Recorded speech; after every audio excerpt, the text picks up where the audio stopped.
If you had asked someone 5 years ago who the biggest mascots in gaming were, essentially all of them would have been from Nintendo, Sega, or another big company.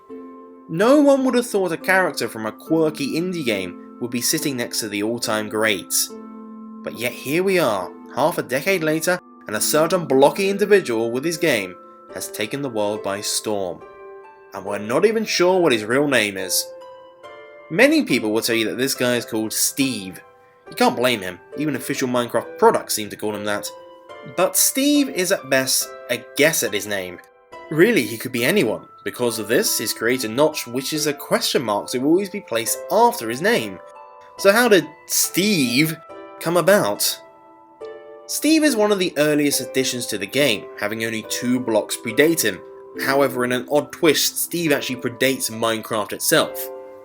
Steve, alongside the zombie, were originally designed for an unreleased game called Zombie Town, a sequel for the game Left 4K Dead, which Notch had designed for a competition previously. So unlike most modern day game characters, very little pre-planning or design went into Steve. He was never intended to be a face of a huge franchise, just a simple character for a small game that was made rather quickly.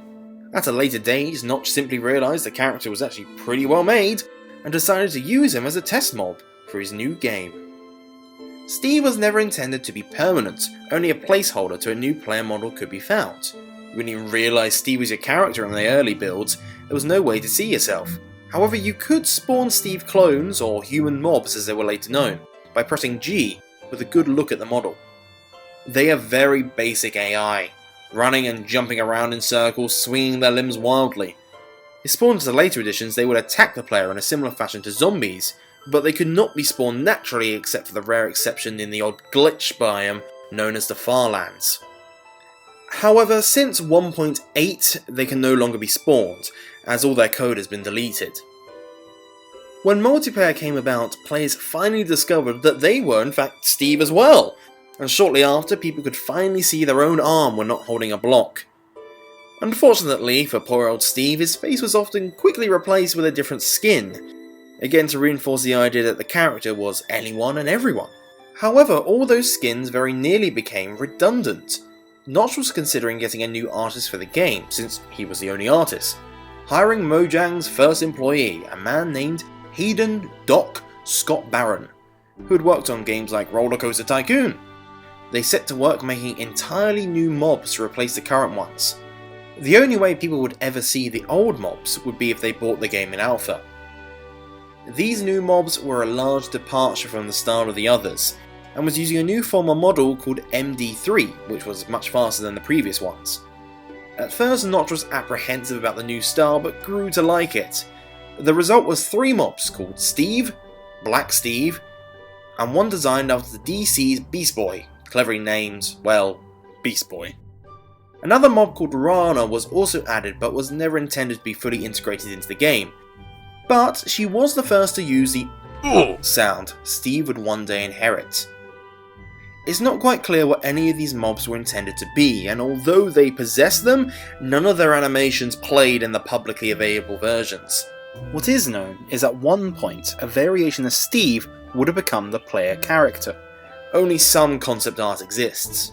Unfortunately, conflicts regarding communication meant Doc's employment with Mojang couldn't continue. Since Notch was back to working alone, he removed the mobs, but they provided an important legacy. Until this point, Steve had not been named, but due to the growing success of Minecraft, the game's Super Meat Boy wanted to include him as an unlockable character.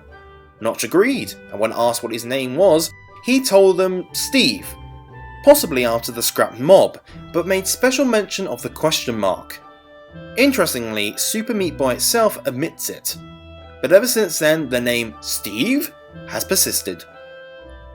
So the original Steve survived being scrapped, but still had a few changes ahead of him. He shaved his beard off, gained the ability to sprint, and got quite the hunger.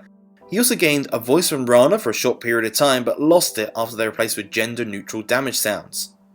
Technically, I should never even call Steve a he. The key concept behind Steve and the other Minecraft mobs is that they are all genderless, despite appearances. This is echoed in Steve's new best friend, Alex, an alternative character model that is designed to be more androgynous. But Steve has been there from the start. Although he was never intended to be Minecraft's hero, he has certainly risen to the task of building, spelunking, and carrying 36 stacks of 64 things. But he's not the only memorable face of the game. A certain green-skinned walking bomb left quite a large dent, or rather crater, in the world of Minecraft. I guess we'll have to return to that someday.